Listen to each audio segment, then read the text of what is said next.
Namaste. Good evening.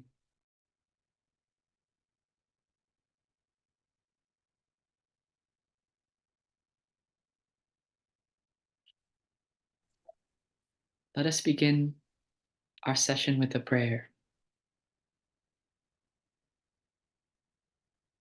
taking that most auspicious, purifying single syllable Om. We'll chant this 3 times as a group.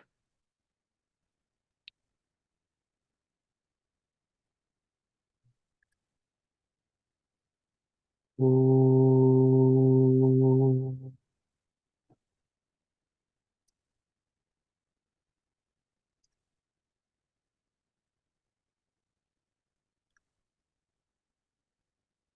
Om.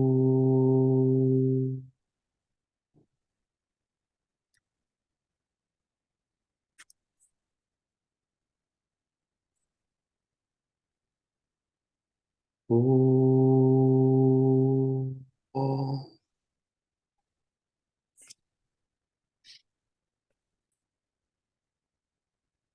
Om Shruti Smriti Purananam Alayam Karunalayam Namami Bhagavatpadam Shankaram Loka Shankaram Shankaram Shankaracharyam Keshavam Badarayanam Sutra Bhashakratau Vande Bhagavantau Punah Punah Ishvaro Guruvatmeti Murti Bheda Vibhagine Vyomavatyaptadehaaya Dakshinamurtaye Namaha. Dakshinamurtaye Namaha. Om Sahana Vavatu Sahanau Bhunaktu Sahaviryan Karavavahai Tejasvinavadhitamastu Avidvrishavahai. Om Shanti Shanti Shanti. Peace be, peace be, peace be. Peace within, peace outside, peace everywhere. Hari Om. So welcome. As we're entering into the Upanishad, we're inspired by an investigation into Brahman. This makes us really relaxed and also gives us a lot of clarity. As spiritual seekers, it's really important to reflect on what am I seeking? And so Upanishad brings that clarity in saying that you're seeking something called Brahman, and that Brahman is already there, ever existent. Brahman is existence. So what we're really doing in this study is reflecting upon what is that Brahman? What is it that the rishis are talking about? That discovery of the Brahman. This way it makes it even more clean than immediately reflecting upon self. Though we find the unity between self and Brahman in the study itself, but sometime in the investigation for truth, without a roadmap or a guide, we can get lost in the inner life of memories, thoughts, feelings, perceptions, and then confusion about what the nature of the world is. So Upanishad makes that really clear by saying what you're seeking is Brahman. So here as students, we have a kind of relaxed disposition, trusting that there is this Brahman, Guru, and Upanishad says there's something called Brahman. It's ever existing, already there, not something that we have to create or attain, but rather something to know and be. So with that inspiration, we'll start by chanting the Shanti Patha. I'll chant it once just as a refresher, and then we can chant it together. Om Shanno Mitra Shamvarunaha Shanno Bhavatvaryama Shanno Indra Brahaspatihi Shanno Vishnurukramaha Namo Brahmane Namaste Vayo Tvameva Pratyaksham Brahmasi Tvameva pratyaksham brahma vadishyami, vritam vadishyami, satyam vadishyami, tanmamavatu, tadvaktaram avatu, avatu mam, avatu vaktaram. Om Shanti Shanti Shanti. Now, if you'd like to repeat after me, Om Shanno Mitra, Om Shanno Mitra, Shanno Shanvarunaha, Sham Varunaha, Shanno Bhavatvaryama, Shanno Bhavatvaryama, Shanna Indra, Samna Indro, Brahaspatihi, Brahaspatihi, Shanno Vishnurukramaha, Samno Vishnurukramaha, Namo Brahmane, Namo Brahmane, Namaste Vayo, Namaste Vayo, Tvameva Pratyaksham, Tvameva Pratyaksham, Brahmasi, Brahmasi, Tvameva Pratyaksham, Tvameva Pratyaksham, Brahma Varishyami, Brahma Vadishyami, Ritam Varishyami, Ritam Varishyami, Satyam Varishyami, Satyam Varishyami, Tanmamavatu, Tanmamavatu, Tadvaktaramavatu, Tadvaktaramavatu, Avatu Mam, Avatma, Avatu Vaktaram. Avatvaktaram, Om Shanti Shanti Shanti. Om Shanti, Shanti, Shanti. Wonderful. I'm so proud. Really, that sounds 1,000 times better than when we first chanted this together. I hope you're feeling good about it. The essence we saw of this particular mantra is Sham. Do you see that? Sham no mitra, Sham varunaha, Shan no bhavatvaryama, Shan na indraha, Shan. What does it mean? We saw that word Sham means that blessedness. May we have that well-being. May the Lord, the unfoldment of this Omkara, be propitious to us, be good to us. And we saw that the investigation into Brahman, what Upanishad is talking about, Brahman, that word comes here, that the Vayu or the prana is a living manifestation of Brahman. Namaste Vayu, Tomeva Pratyaksham Brahmasi. I feel that the truth is that vibration that's reverberating in my body and dancing in every out in breath. So that's a good indication that we should all practice pranayama, have a loving relationship with our breath. Then alone mind becomes a fit instrument for dharana, this deep concentration upon the Brahman. And it's really not concentration in the sense that we're trying to laser point our mind somewhere. It's actually a loving, open attention span, which you all have. So we shouldn't feel, oh, I'm not equipped with that. I'm not equipped with that laser-like focus. For a student of Upanishad, what's needed is to see the value in it. Then alone, you'll have the attention span. Like if you see the value in taking time off work and reading a good novel or watching a show, then you have 2 hours of full attention. You're totally present and absorbed in it because you saw the value in it, a need to let go and have a refresher. Similarly, when you see the need to discern and discover this Brahman, then it becomes very easy because you have that attention span. And that attention span is used to listen to the words of the scripture. Tanmamavatu, protect me during that process. Vaktaramavatu, protect the one who's speaking, so that I may hear this fully. Beautiful prayer. Now, we completed looking at some upasana, which covered the realm of the physical, the energetic, cultural, familial, and then also we closed with meditation on the individual, adhyatmam. That meditation on the individual was surprising for us because we saw that the individual was reduced to speech.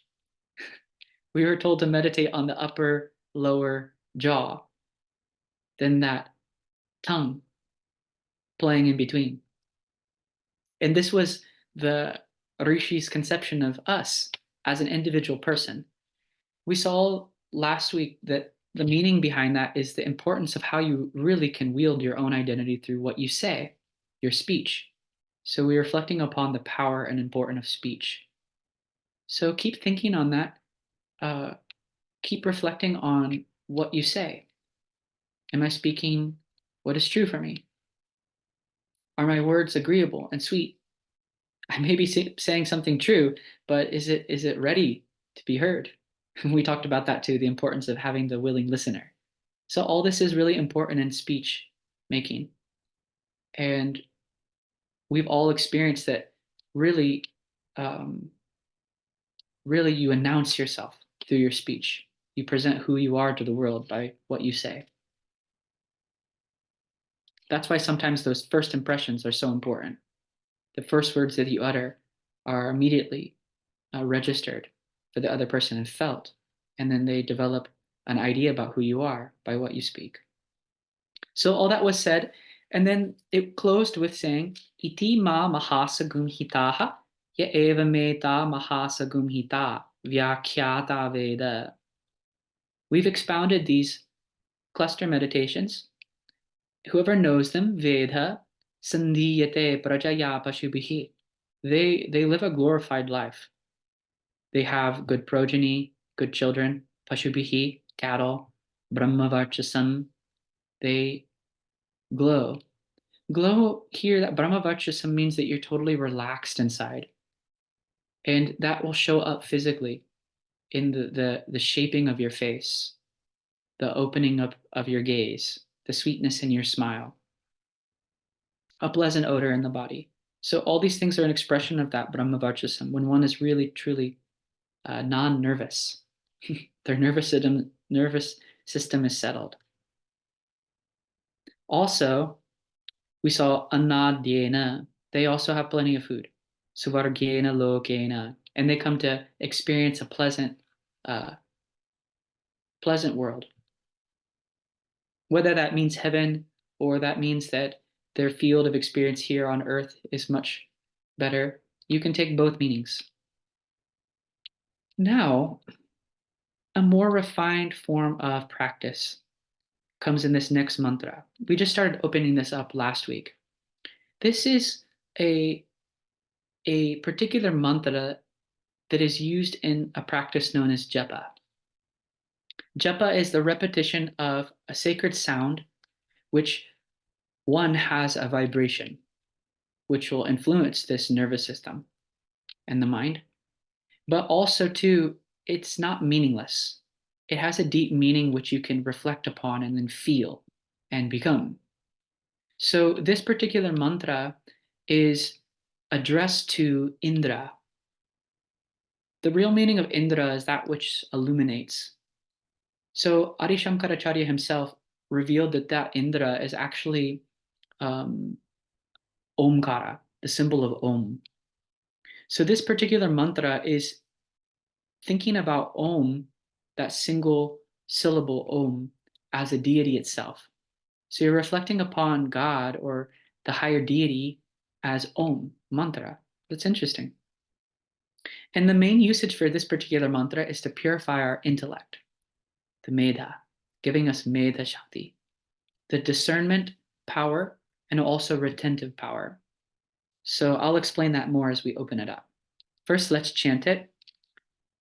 Yaschandasam Rishabho Vishwarupaha Chandobhya damrata atsambhabhuva samindra medaya atspranatu amratasya devadharano bhuyasam shariram me vicharshanam jikva me madhumattama karna abhyam bhuri vishravam brahmana kosha se medhaya pihitaha shrutam me gopaya.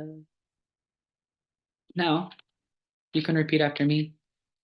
Yaschandasam Yaschandasam Vrishabho Vishwarupaha Vrishabho Vivashupraha Chandobhya Chandobhyo Tamrata Adhyatmi Pratyat Sambhabhuva Sambhabhuva Samindra Samendro Medaya Atspranatu Medhaya Atspranotu Amritasya Amritasya Devadharano Devatarano Bhuyasam Bhuyasam Shariram Me Shariram Me Vicharshanam Vicharshanam Jikva Me Chikwa Me Madhumattama Madhumattama Karna Abhyam Karna Abhyam Bhuri Vishruvam Puri Vishruvam Brahmana Brahmana Koshasi Koshasi Medhaya Pihitaha Medaya Pititaha Shrutam Me Gopaya. Shrutam Me Gopaya. Good. I hope everyone was able to follow. So, this is a particular mantra for Medha Shakti, the power of our intellect, and also power to retain what we learn. Medha Shakti. In human being, intellect is the finest subtle matter that you're endowed with, the finest part of our mind, our ability or faculty to uncouple things and recouple them, our ability to discern. Medha, for the spiritual purpose, is refined to a kind of vertical discernment. Most of the time, our intellect or this power we're talking about is always operating on a horizontal plane. What do I mean by that? Is we're always discerning between different things apart from us. Whether should I take this exit or the next? Or should I pick this dress or the other dress? Or should I spend my time in this way or another way? So discerning between different things. Whereas for the spiritual person, this intellectual power is refined to be able to extend what is known as the knower known boundary. So typically, what is known to us is always outside of our body. But for a spiritual person, what I mean by vertical discernment or viveka is that you can extend that boundary to also include your body, to also include your perceptions, your feelings, your thoughts, your memories, and your sense of identity, the ego. So that power gets nourished by the practice of japa. Because in the practice of japa, you're chanting the particular mantra and you're guaranteed the next thought or the next chant. You chant the mantra, then you pause, then you take up the same mantra again.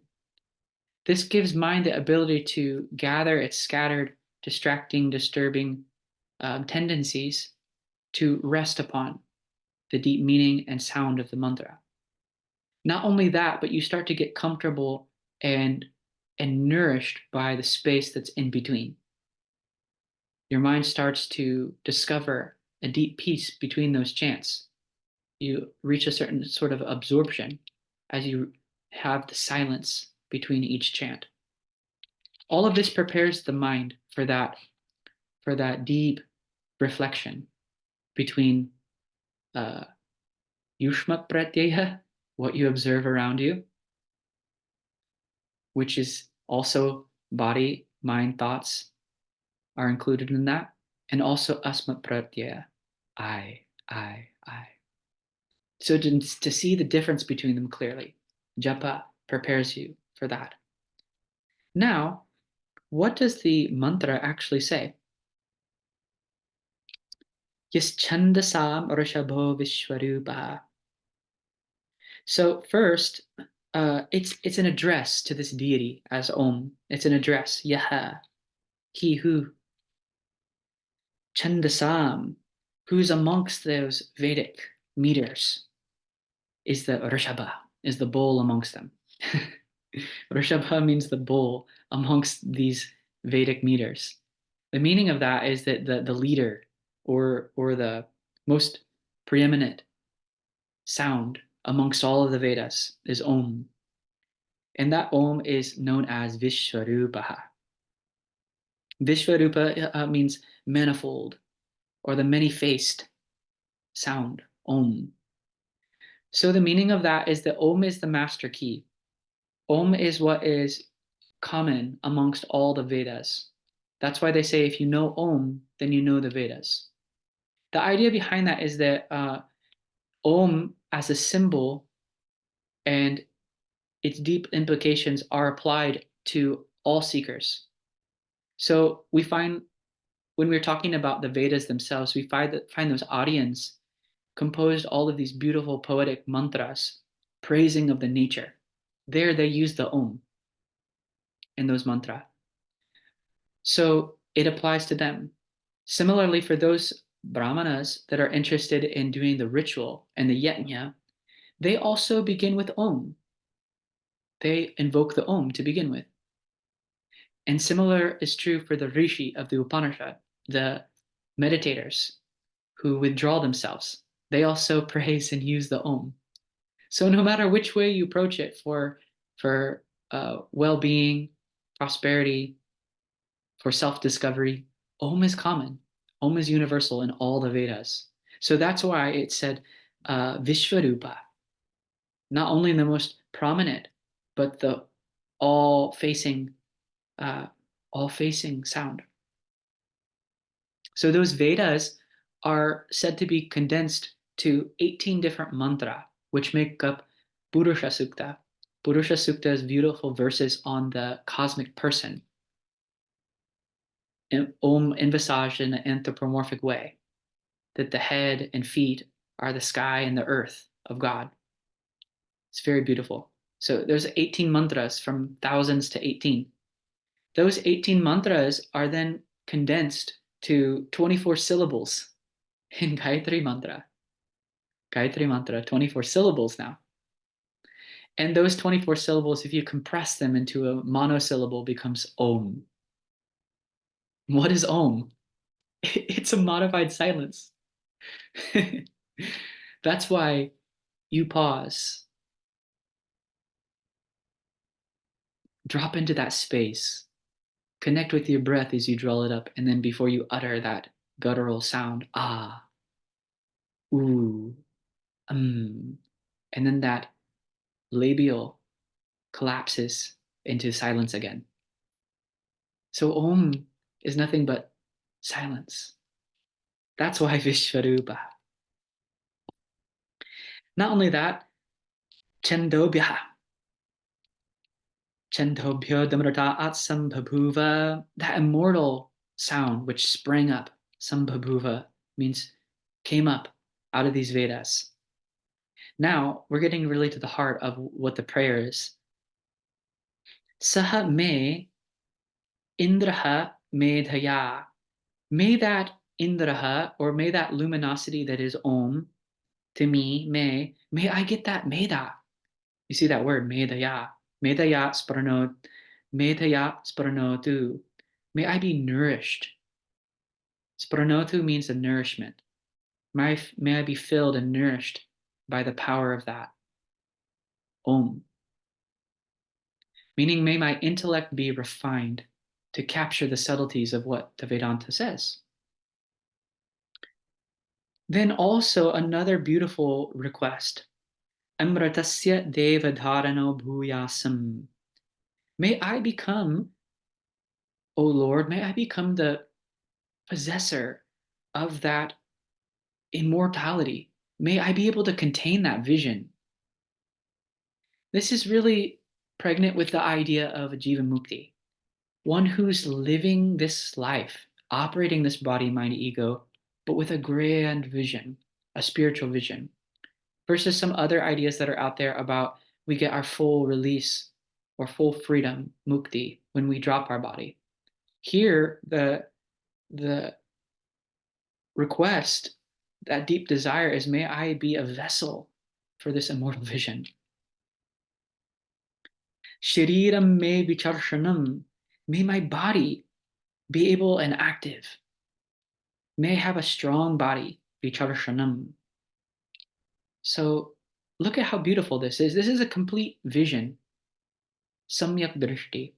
This is so important for us to hear because it gives us a better idea, a more complete idea about the sage who's living the wisdom. Because sometimes in spiritual life, we only hear part of the teaching and stop halfway. For example, in traditional Vedanta, there's a strong emphasis on the neti methodology, the not this, not this. It's kind of an inward draw, excluding um, all that I see, all that I perceive. So a negative method. Actually, that's there in all spiritual paths, but maybe not as emphasized. So when you recognize I am not this, that is to get a very pure, uh, very clean dualistic perception from the many to the two. And that is incredibly refreshing and a necessary step. Meaning, experientially, what you discover is that everything appears to me. I and this. Life is very simple that way. This is that. I am I. So that clean separation to get clarity about who am I truly. But we shouldn't stop there. That everything appearing to consciousness starts to starts to be seen clearly that everything is appearing in consciousness.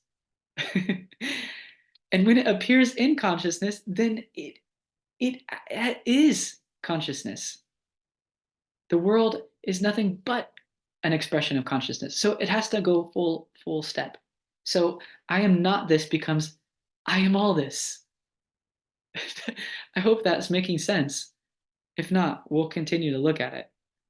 That's what these other chapters of Upanishad really discuss. But I brought all that up because here the sage is not excluding the idea that their body should be a vessel for these immortal revelations. Shariram me vicharshanam, may have a strong body. Jikva me madhumattama, may my speech be covered in honey. Madhumattama, madhu means honey, it means sweetness. Jikwa, the tongue, we saw that word jikwa means the tongue. So here then there's a request for sweet speech. May my speech be dipped in honey. Jikwa me madhumattama, karna abhyam puri vishravam. May I hear what is good things. May I hear all the good things.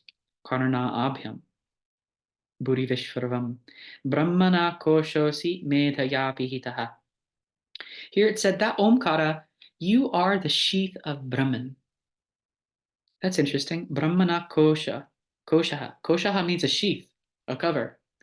The idea here is that the Om is the form of the truth. When you want to relate with the truth, you have to have a form. So here, Om is the most pure and complete form of the truth. And the beautiful thing about that is that when you're connecting with the form, you're connecting with the truth.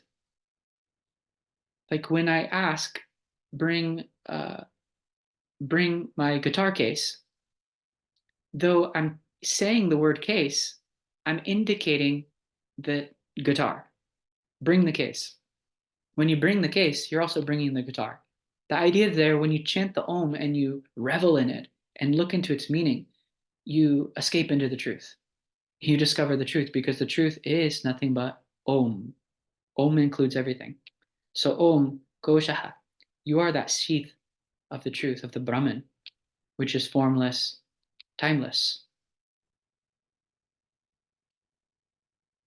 Then Medhaya Pihitaha Shrutam Me Gopaya. Gopaya. So here, again, asking for that Medha power. May I remember all that I've heard, the listening, the learning that's taken place. Shrutam Me Gopaya means may you protect that. May you preserve what I've learned. So that's a really beautiful prayer because when we hear these teachings, we may get that initial surge of inspiration. We may feel excited by it, but to continue that, to be able to pursue that diligently until we see the full, we have that soul samyak drishti. Like I was saying, we may have that excitement of, of separating ourselves from those matter envelopes, the gross and the subtle. I am not the body. I am not the vitalities. I am not the mind. But may we not stop halfway. May we resolve that into the Brahman, meaning that may I see my own body, vitality, mind, emotions, so on and so forth. May I see that as a manifestation of God. May I feel the richness and blessedness of that. Similarly, when I look out into the world, may I see all those around me, all sentient beings, as a manifestation of that same God. That's that full, complete vision from I am not this to I am all this. So, what I heard, may I be able to remember and protect. Shrutam me gopaya. That's what that means. May it be protected. So, Om, how does it include everything? We saw those three syllables are a, u, m. A is representation of the lower world, or you can also say the gross physical world. There, when we identify with this perspective, we're called Vishva, all inclusive, because everything about our physical and subtle anatomy is active. From that beginningless unawareness, avidya, to identifying with all that we have, which just means our subtle sense of self or egoity, I, and then I connecting with thoughts, feelings, and emotions, and then our body, the medium by which we transact with the world. All the senses are present too. So this is called the waking state, and that's represented in that swara ah. Then a part of Om too is the U. U represents the middle world or the subtle world. U. Subtle world means dream, tejas. There you become tejas, luminous, because the light of the self, and by the mind receiving that light alone, can create an entire new world. You become the dreamer and the dream world of dream experiences. Then that represents the higher world or the causal state of things, where things resolve. This is experienced full on in deep sleep. Though we get this periodically too in moments or glimpses of the samadhi experience in meditation or in states of ecstasy, where we experience object-based pleasure too. We get taste of that, that sound of, meaning where our mind is resolved and we don't see any conflict with the world. Everything resolves there. This, when we identify with that, the Upanishad tells us that we're called prajna. The self becomes prajna. Prajna is interesting. It means wisdom. The idea there is that all the notions that we have about ourselves that are limiting drop. Like in deep sleep, you have no problem. Everything drops, but you're still there. That we never think of. That you that's there, that's reporting the absence of all objects, but still happy, that happy you is called the fourth, happiness itself. So a, u, are those three matras. The amatra is the silence or the self or the fourth. Fourth here doesn't mean there's a transcendental state above these. Fourth here means that there's a presence by which all of these are arising, by which all these are sustained, in which all these go back. That is the fourth. And then we think, where is that fourth, or where's that Brahman, or where's that Turiya? That silence, it has no spatial division there. Time, no time there. And also is free from all objects. When you deeply reflect on that, what is free from spatial, temporal, object-bound divisions? What you're left at is you become supremely quiet. And the only thing that will fulfill that condition is aham, I, the self, that presence by which all of these three are known. That is called the awakening. So here, when we invoke that Om, we're invoking everything. See how Om contains everything. All experiences is included in Om. So yes, Chandasam Rishabho Vishwarupaha, that many-facing, glorious, prominent sound, Chandobhyo Damrata Atsambhabhuva, which sprung up from these immortal Vedas.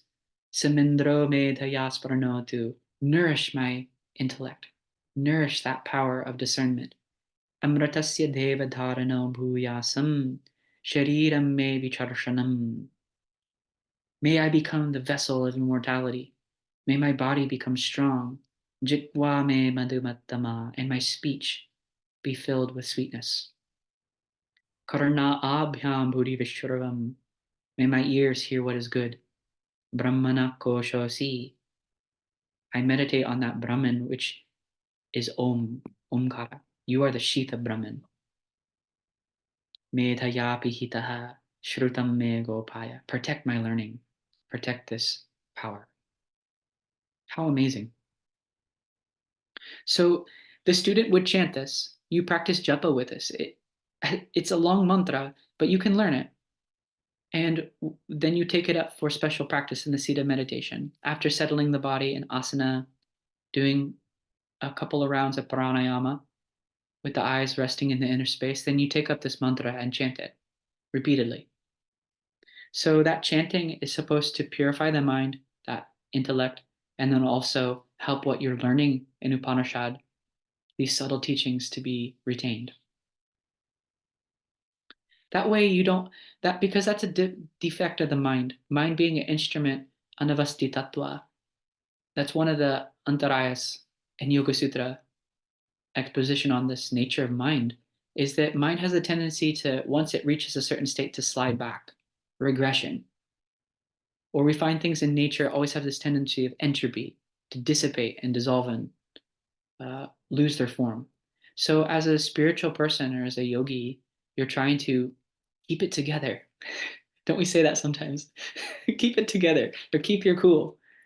So this mantra helps you that. It helps collect everything, retain the good things that you've done. Because our memory is always saturated with the bad things. We hardly think about or remember the good things that we do, the good things in life. We have a tendency to just go to the negative, the bad things. So here, when you use that power and you fill your emotions with it, it creates a new positive impression, which will override and destroy the negative impressions. Now, having developed that clarity and that pure mind, then alone, the Rishi says, don't stop there. Share this vision. This is what's so special about our tradition, is that with that vision of one's nature as that silent joy by which everything is emerging, there you have to share. You have to create a new identity from that boundless space and play with that. Play and create your own world.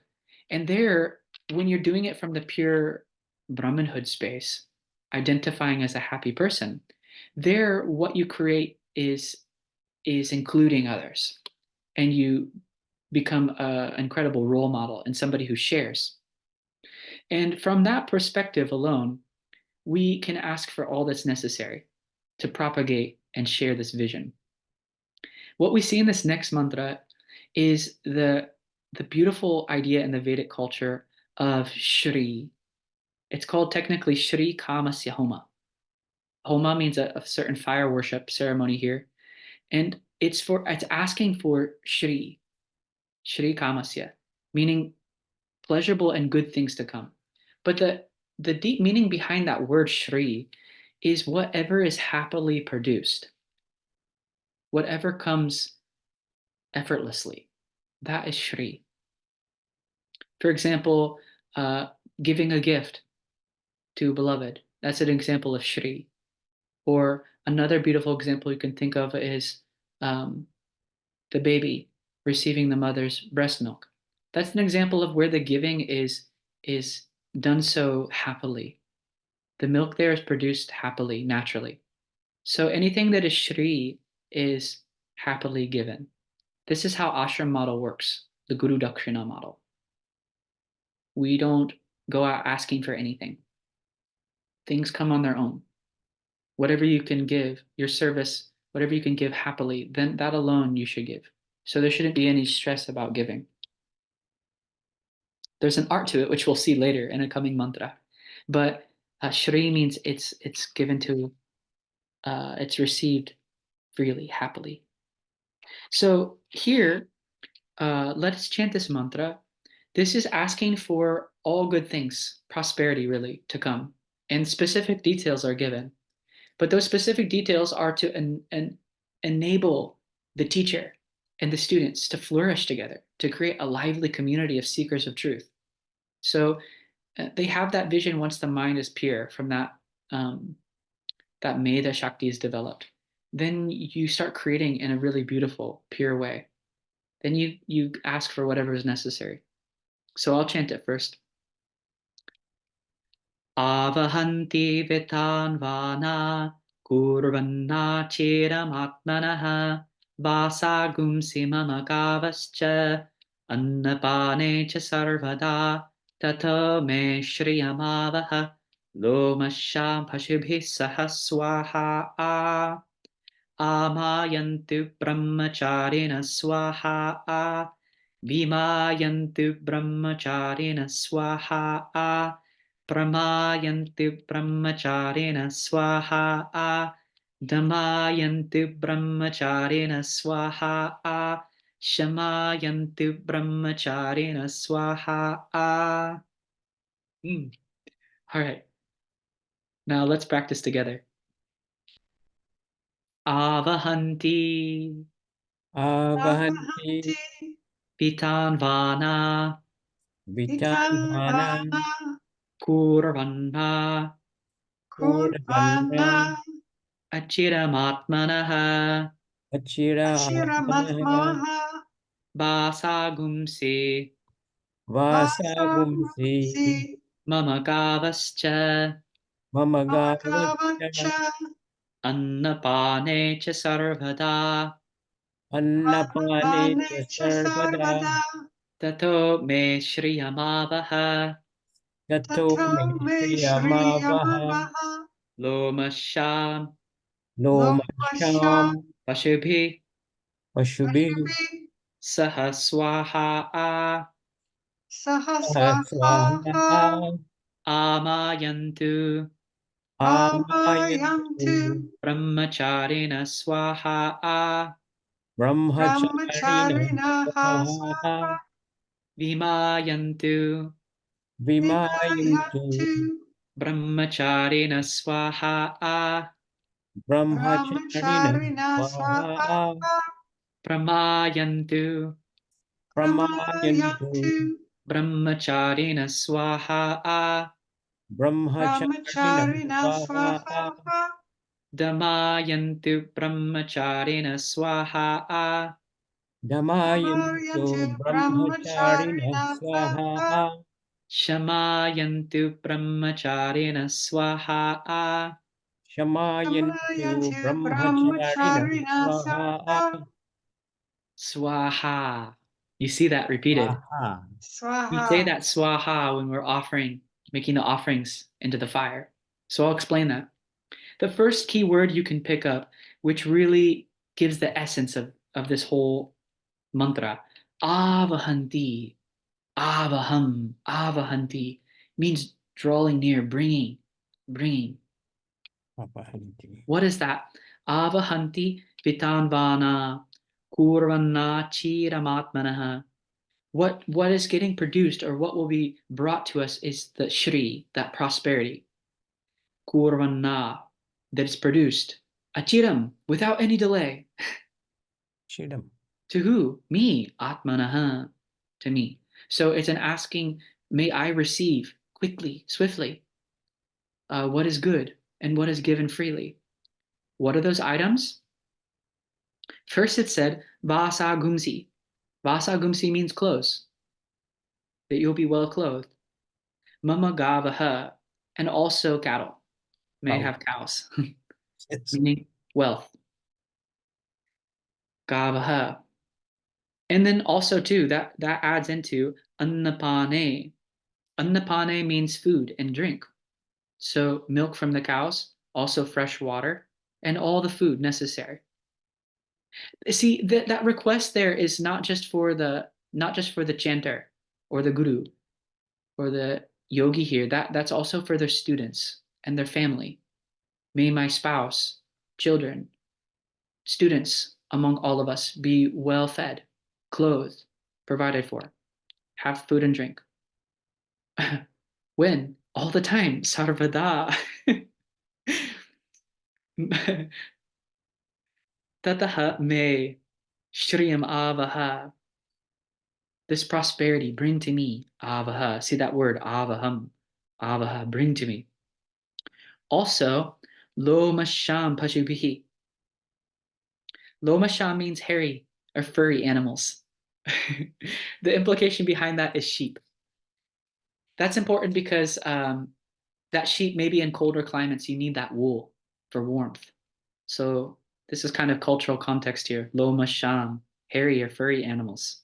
Pashubihi, also cattle. That's obviously that's really important. So you need proper clothing, proper, proper footwear, proper sleeping arrangements, and then also uh, cattle. Pashubihi. Saha swaha. So that swaha comes. Swaha is really interesting. You're going to see that now repeated as so swaha. Now we're making an offering. So this is done at the Yajñashala. You have that Havan Kund there with the fire going. You are situated around a group. Maybe two people are offering the different Havish, Havan Samagri, those very fragrant twigs and sticks. And then also somebody offering ghee into that fire. Once you make that request or you're connecting with that higher power through that mantra, then you offer saying swaha. What's really interesting, there's a story around this. Swaha is actually said to, so fire is called Agni, Agni in Sanskrit. Agni is important because it's the first visible form of the elements. So we say that the elements are a manifestation of God from that uh, divisionless space like Brahman emerges direction, the space element. Then from space comes air. See, in both of these elements, how do you relate with them? It's only when it comes to fire that you have a visible form that you can connect with and see it apart. So that's called Agni. So the idea is that Agni is luminosity, that first visible form of God, and also Agni is always rising up. So whatever you're asking for is carried up into the space. The idea is there it's carried up into the heavens or it reaches the gods. So your word is connected with the luminosity and the lifting of that light. But what's another really interesting thing is why Swaha? Swaha because Agni is also said to be the one who consumes everything. we have to explain this in myth now, because when there's things that just don't always apply or aren't always available to the gross intellect, we bring in myth. Supposedly, uh, a beautiful goddess fell in love with Agni, or fire, and she always wanted to be associated with fire. Her name is Swaha. Agni's consort is Swaha. The idea behind that is when Agni is always consuming things, what sustains Agni, what makes it lasting, is the Shakti behind it, or the power behind it. So Agni doesn't always consume, but also can transform. That power is the goddess. So Agni always goes along with Swaha. And if you want your words to reach their desired end, or if you want to communicate with that power of fire, you have to talk with her. You have to be in good company with her. It's interesting. So Swaha, you're talking to the goddess there every time you offer. So what was said? May I receive good clothes, cattle, food and drink. Tato me shriyamavaha. That means may I also get quality things. May what comes to me not be half-hearted or means good quality. Shriyamavaha. Also, sheep. Lo masham pachibihi. Saha swaha. May it be. Then also, the in that beautiful kind of missionary zeal, I use that word carefully. Missionary here meaning spreading the goodness of love and light. Amayantu brahmacharinaha swaha. Amayantu brahmacharinaha. May good students come to me. May I receive those who are ready to hear this wisdom. That's really important. The teacher or the guru can alone be successful with the proper student. There, for the guru has discovered that that deep inner peace and light, their nature as the Brahman. But for that to really get its fullness, they meditate on the student as the Brahman. And that dialogue between teacher and student has how this really flourishes. So it's asked, Swaha, may all good brahmacharis come to me. Brahmacharis means one who's excited and ready to hear this teaching on Brahman. That's a very clear, simple meaning. And that's emphasized here. Vima yantu brahmacharinaha swaha. May those brahmacharis come from all directions. That's what that means. Vima yantu.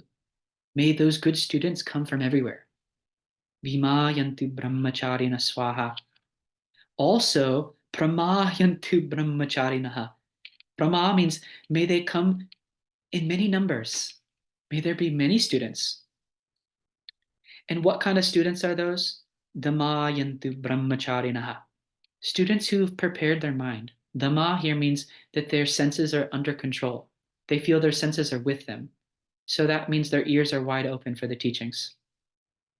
Similarly, because they have that Dhamma, they have that quality of sense control. The senses are joined with the mind. They also have Shema. Shema yantu brahmacharinaha swaha.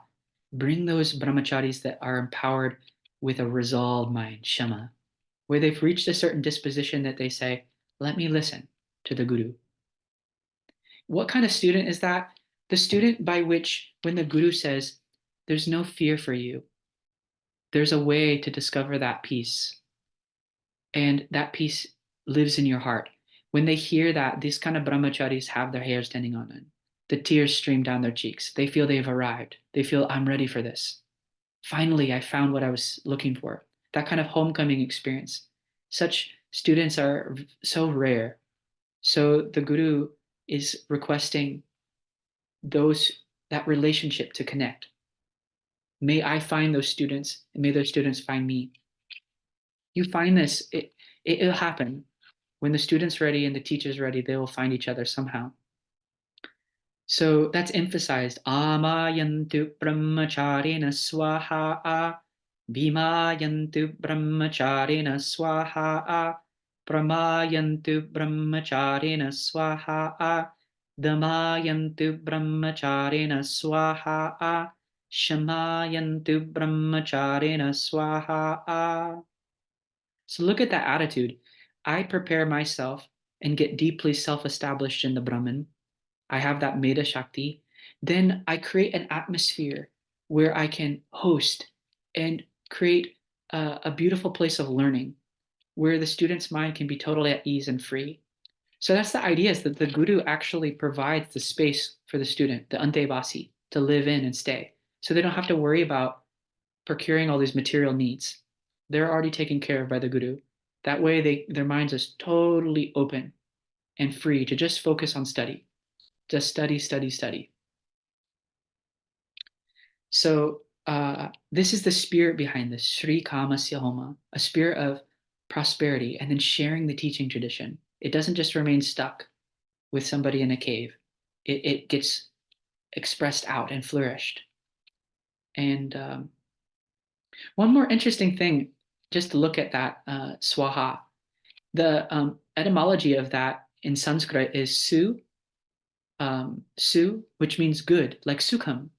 We know that word sukham means spacious. So su means good, or can also, yeah, good or plenty. And then aha means to call. Aha, su aha. When you put that together, that sandhi becomes sva. That v comes swaha. So su plus aha becomes swaha. So literally it means good coming. Good coming, calling home, or calling good. Swaha. So offering those into the fire, my gifts and my speech entwine into that flame and rise up into the sky. And they reach the message is sent very clearly that way. Now what we're going to see in the next mantra is the homas continue. But that homa expands a little bit more into asking for community recognition. That I have a proper support system. It may look at first, it's a little selfish. The chanter here is asking for total success and fame, yashas, and then also to be well respected, shreyan, respect me. The idea here behind this is to run such an institution, you need community support. You can't do this alone. To organize that kind of community and collective understanding that what's given is there's a value in what's being propagated and shared. And we need a community also to support these brahmacharis. For that, we need this kind of success in the community, fame in the community. So that's asked in this next mantra.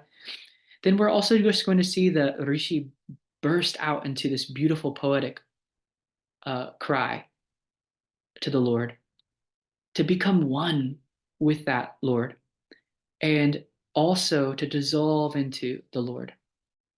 And it's expressed so beautifully here as God as the ultimate refuge. So what happens is that when you feel the touch of that Brahman, the words break. There's no way to communicate that without becoming a poet. You become a kavi naturally, because all the structures, the divisions all start breaking down. So you just fumble at your words. So it sounds a little funny, but it's coming immediately from the heart. Prativeshosi pramapahi pramapadyasva. You are my ultimate refuge. Protect me, come to me. So these words are a cry from such direct experience, immediate experience of the truth. That comes in this homa too. So look at how beautiful is that. Setting up all the proper requirements for the brahmacharis, asking for those good students to come, asking for the community recognition, and then also breaking down into devotion. Again, coming back into that devotee attitude, that I feel so grateful for even the chance to be able to offer this. All of that's included in this homa. And then once we see the completion of the homa, we're going to find too next week, we'll explore a couple more mantras that are to come in more upasana. These upasana, again, are focused on different sorts of connections that we find in the world. So see, it's so beautiful too, because those connections are helping, again, mind explore a larger field, think in new ways. So all that to come when we meet next week. So may we develop that Medha Shakti. That's our prayer this evening. May we have the ability to access that vertical discernment, to extend the knower and known division to also include my body, my senses, my perceptions, my feelings, my thoughts, my I, to become that big I, Bhuma. That's the vision of that discernment. Om Purnamada Purnamidam Purnat Purnamudachyate Purnasya Purnamadaya Purnamevavashishyate. Om Shanti Shanti Shanti. Harihi Om Shri Gurubhyo Namaha. Harihi Om. Hari Om.